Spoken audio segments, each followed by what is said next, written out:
ফিসলিহি সাল্লু আলাইহি ওয়া আলিহি। ঈমানের পথে অবিচল থেকে আমার মরণ যেন হয়।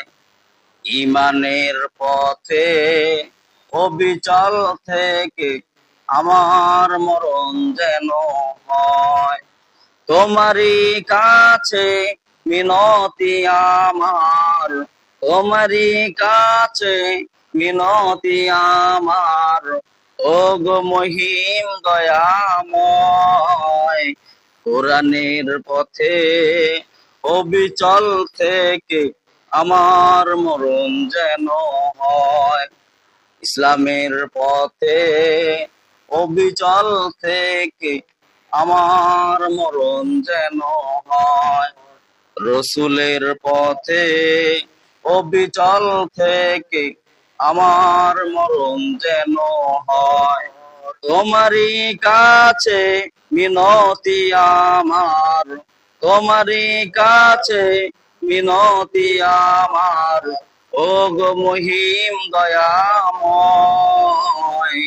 ঈমানের পথে অবিচল থেকে আমার মরণ যেন হয়।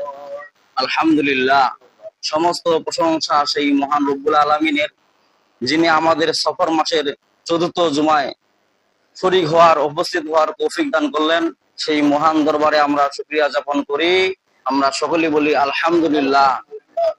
আল্লাহ পাক কালামের ভিতর বলেন, লাইন শাকারতুম লাআযিদান্নাকুম ওয়া লাইন কাফারতুম ইন্না আযাবি লাশাদীদ। যে বান্দা আমার নিয়ামত পায় এবং নিয়ামতের শুকরিয়া আদায় করে, তার নিয়ামতকে আমি আল্লাহ পাক বাড়ায় দেই, বলি সুবহানাল্লাহ।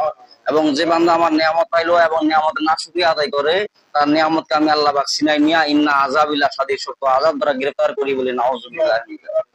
আল্লাহ তাআলার নিয়ামত, অশেষ নিয়ামত। কেমন নিয়ামত!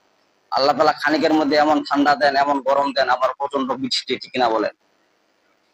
আবার এমন বৃষ্টি দেন, বৃষ্টির মধ্যে সব মানুষের ঘর বাড়ি সব ভাসায় যায়, ঠিক কিনা বলেন? আবার এমন নিয়ামত দেন যে বৃষ্টি না হলে আবার ক্ষেত খামার শুকায় যায়।